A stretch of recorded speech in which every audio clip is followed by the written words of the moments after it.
Olá, turma, como vocês estão? Estamos iniciando a nossa disciplina do Projeto Integrador com a aula O Lúdico e a Afetividade na Educação Infantil.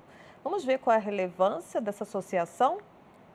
Então, quais são os objetivos dessa nossa aula? Reconhecer a importância da afetividade para a formação do sujeito e identificar a associação possível entre afetividade e ludicidade na mediação docente para o desenvolvimento dos nossos estudantes. Aí eu trago para vocês 3 autores. Não é que a gente só tenha 3 autores para tratar do tema afetividade, mas esses são os expoentes, são os clássicos. Eu trouxe Jean Piaget, eu trouxe Henri Vallon e eu trouxe Vygotsky.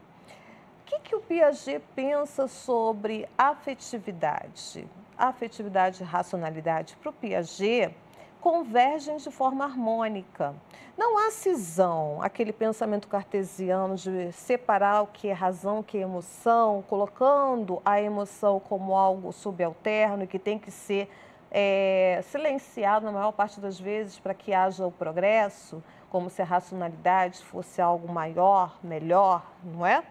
Não, não. Para esses 3 autores há uma convergência, um pilar em comum. Racionalidade e emoção caminham ali lado a lado. Então, Piaget vê uma forma harmônica de conciliar afetividade e racionalidade. Henri Vallon, que eu vou aprofundar um pouco mais Vallon, tá? Para ele, a afetividade é central no desenvolvimento infantil e na interação com todo o contexto sócio-histórico. A gente vai falar um pouco mais sobre Vallon, tá? Vygotsky, o que Vygotsky pensa? A razão se origina exatamente na motivação. Olha só, a razão parte da emoção. A base dessa racionalidade é a emoção e o afeto. Olha a importância do afeto. Afeto, pessoal, não no sentido de apenas gostar, amar, não é nesse sentido, é de afetar. Tá? E na educação infantil e na docência da educação infantil, quando nós estamos falando de afeto, é de se importar. Vamos entender assim? É uma associação próxima ao que os autores estão trazendo para a gente. Então, Vallon, lembra que eu falei que eu ia aprofundar um pouco? A afetividade é a formação do sujeito segundo Vallon. Na perspectiva psicogenética de Vallon, a afetividade vai permear todas as relações entre os sujeitos e o conhecimento entre os objetos e os fenômenos. Então, a afetividade, ela permeia todas as relações humanas, tá bom?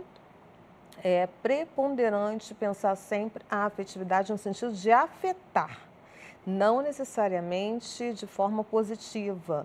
Mas na educação infantil, principalmente onde nós estamos trabalhando com os pilares da formação psicológica, de personalidade desses estudantes, vamos trabalhar sempre com a perspectiva do afeto positivo, ok? Então, essa afetividade, qual é a importância dela, em como ela atua? Ela otimiza a interação entre os sujeitos, ela é central na constituição dos sujeitos, na formação intelectual. Olha, a afetividade é essencial na formação intelectual, é a base do conhecimento científico. Ela se relaciona diretamente à aprendizagem. A gente aprende melhor com aqueles que a gente gosta, não é isso? A gente aprende melhor com os conhecimentos que gostamos, com as pessoas que gostamos, a gente se vincula melhor àquele conhecimento, a gente tem um elemento de motivação muito mais sólido. Isso é a base da afetividade. E a afetividade retroalimenta a cognição, que vincula à formação integral do sujeito, tá bom? Segundo Vallon, vamos voltar em Vallon. Segundo Vallon, ao nascermos, somos puramente afetivos e, aos poucos, a vida racional ganha contorno numa relação de interdependência permanente entre afetividade e cognição. A inteligência não se dissocia da afetividade, de forma alguma. Ao estimular a inteligência, estamos também nutrindo a afetividade. Em dado momento, uma se sobreporá à outra, mesmo na vida adulta. Mas as duas estão imbricadas e são construídas na interação com outros sujeitos.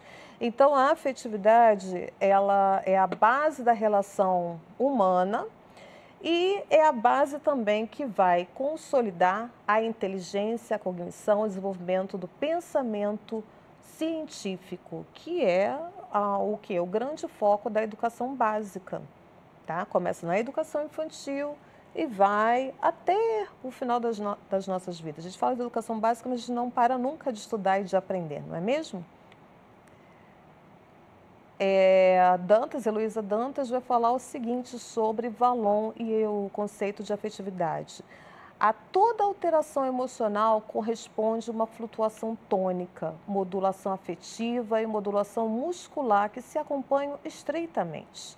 E a origem está na atividade complexa, contraditória e complementar entre cognição e afetividade.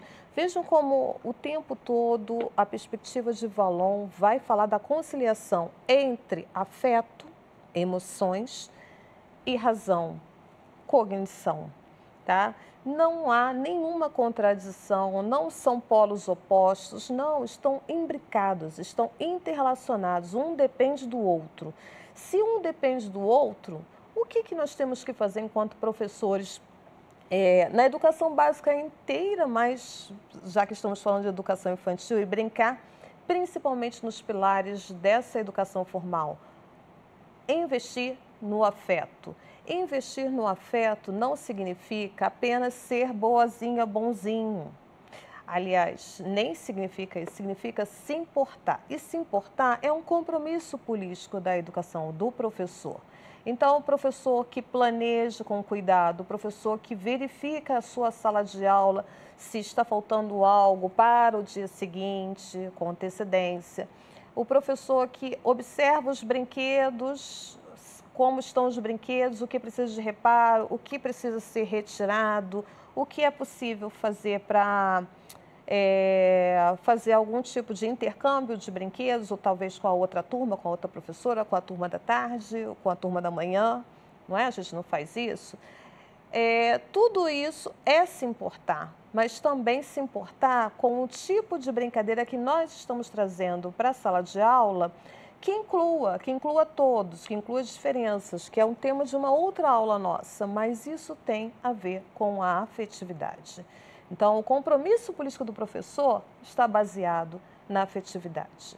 É político, mas não deixa de ser afetivo. Aí eu trago dois autores para falar sobre ludicidade, dois autores bastante importantes que nos ajudam a fundamentar esse conceito. Nós temos o Huizinga, que vai tratar sobre, que ele tem um livro muito interessante sobre Homo ludens. E o Huizinga vai explicar, não somos apenas Homo sapiens, ou seja, não somos apenas racionais, nós somos Homo ludens também.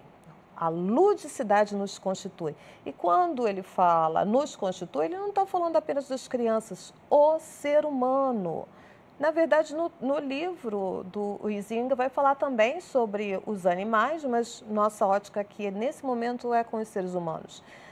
O jogo está contido nas ações humanas desde os primórdios da humanidade, como parte da cultura de desenvolvimento humano. Então, jogar, se entreter, fazer imersões nessa ludicidade, nesse entretenimento que concilia seriedade com diversão, com fantasia, mas há a base de racionalidade. Por exemplo, em jogos há regras, há normas, não é?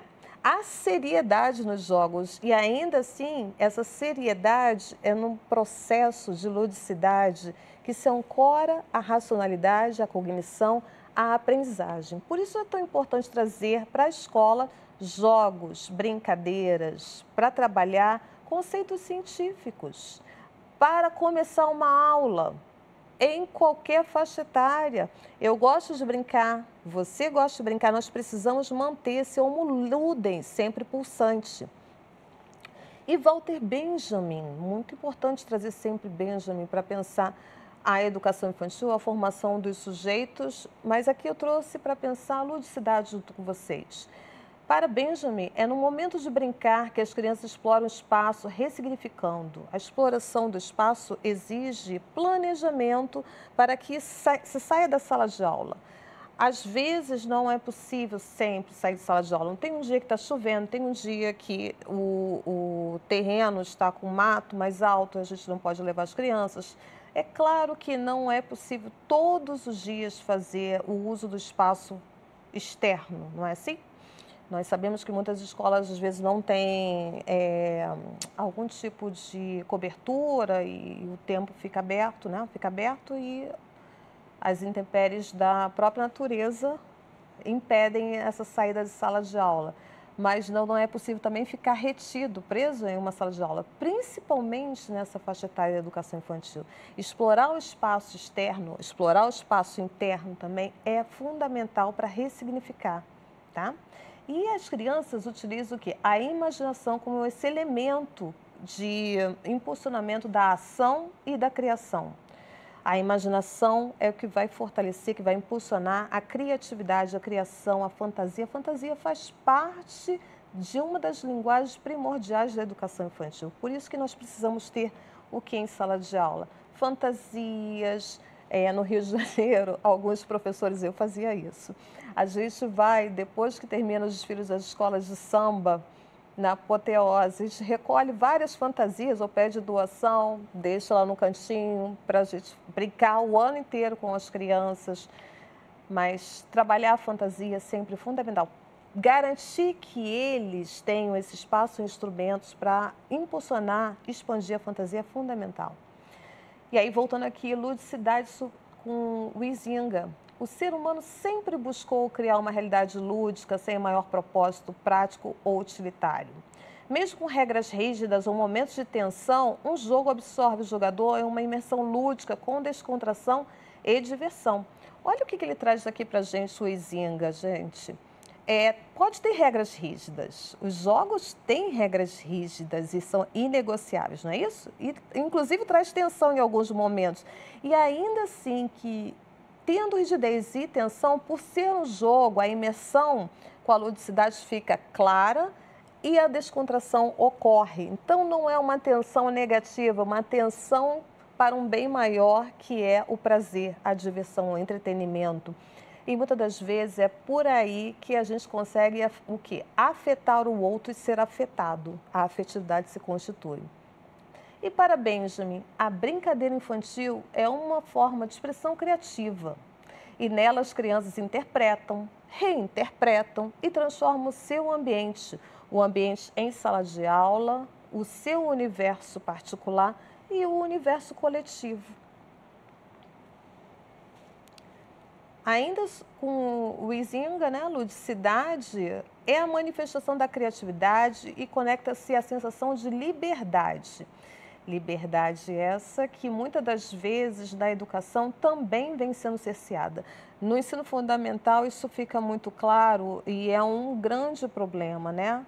O silenciamento das vozes e da liberdade. Na educação infantil, muitas escolas, muitos gestores vêm escolarizando precocemente as crianças, os alunos, né? Enquanto ideal daquela escola, e perde-se a oportunidade de desenvolver várias potencialidades do desenvolvimento integral e desenvolvimento socioafetivo dos alunos, porque se cerceia a liberdade. Mas estamos aqui na nossa disciplina para falar da importância do planejamento para o brincar. E isso envolve liberdade. Liberdade não significa falta de planejamento, significa oportunizar momentos onde as crianças, os alunos terão essa liberdade para criar, fantasiar, inventar, produzir. Benjamin, brincar não se atém à distração, mas envolve a percepção e o processo ativo da aprendizagem.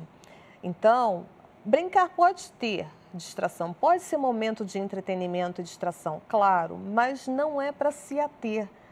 Envolve percepção, desenvolvimento de várias capacidades, principalmente a linguagem. E também, gente, a capacidade de ter empatia com o outro. é no processo de brincadeira. Agora, é claro, o professor precisa estar observando, precisa estar coordenando, às vezes com mais ações diretivas, às vezes com um pouco menos. Então, a experiência vai fazendo com que a gente faça essa leitura do quanto deve ter de intervenção docente, tá? Para os Zinga, ludicidade, o brincar atua diretamente no aspecto socioafetivo e no aprendizado espontâneo, que é a base do conhecimento empírico, né? Pensando agora na perspectiva histórico-cultural. E Walter Benjamin, ludicidade valoriza a espontaneidade, sendo assim, deve haver espaços de exploração de espaços ricos em possibilidades sem rigidez da estruturação. Percebam que essa orientação de Benjamin não quer dizer que a gente não deva fazer planejamento, que é o objetivo da nossa disciplina de planejamento para o brincar na educação infantil. Momentos de espontaneidade, de exploração dos espaços são fundamentais, né, sem a rigidez. Porém, não pode ser o tempo todo, tá? Então, em alguns momentos vai ter mais direcionamento, intervenção docente, em outros um pouco menos, mas o professor sempre está ali, tá? Observando com maior ou menor intervenção, mas sempre ali presente.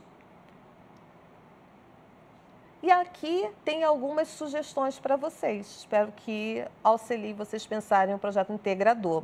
Algumas sugestões para associar afetividade e ludicidade na docência e educação infantil. Então, o que a gente pode fazer? Nós podemos iniciar uma brincadeira junto aos estudantes de forma efetiva, imersiva e envolvida. Vejam ali a imagem, a professora está brincando com as crianças, né? Tá brincando com a amarelinha ou outras possibilidades, né? Porque a gente pode reinventar os brinquedos e as brincadeiras, né? Os processos, podemos recriar e ressignificar, mas ela está brincando junto. Ela precisa brincar o tempo todo junto? Não, mas nós precisamos participar ativamente. Em dado momento, né, a gente recua um pouco, deixa o protagonismo com as crianças. Em outro momento, a gente puxa e intervém e faz uma mediação mais diretiva, mas demonstrar que estamos também imersos e comprometidos com a brincadeira, que a brincadeira é coisa muito séria. Apresentar brincadeiras coletivas que envolvam cooperação, resgatar brincadeiras tradicionais, amarelinha, como aquele pique-esconde, as crianças da educação infantil gostam muito, outros tipos de pique, pular elástico e tantas outras brincadeiras, cabra cega, não é? Outras sugestões, olhar nos olhos dos estudantes e procurar estar na altura deles. Olha a altura que a professora está. Olha a altura, ela está na mesma altura que as crianças. Isso é importante. É sempre possível fazer isso? Não, sabemos disso, mas sempre que nós tivermos oportunidade, abaixar, ficar na mesma altura, olhar nos olhos das crianças, dos alunos, durante a brincadeira, durante o início da brincadeira, pelo menos para conduzir as regras, orientar inicialmente, explorar o ambiente externo à sala de aula, estimulando a investigação de objetos juntos e fenômenos, investigação mesmo, sabe aquele iniciação à ciência, ao desenvolvimento e à pesquisa? Então, investigar, procurar fazer as perguntas e ensinar as crianças a fazer perguntas, perguntas com sentido, perguntas investigativas e continuar o processo, acompanhando. Aproveitar parte considerável do planejamento para produzir brinquedos com os alunos. Olha só, produzir brinquedos vai ser brinquedo com baixo custo, no lugar de sempre adotar brinquedos industrializados. Então, pessoal, para concluir a nossa aula, eu deixo aqui as nossas referências, são importantes obras clássicas para vocês investigarem, aprofundarem. O último ali é um artigo que eu participei sobre afetividade, a base é o Vallon.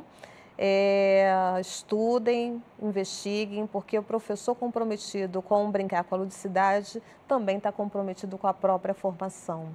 E aqui eu me despeço de vocês e se vê na próxima aula.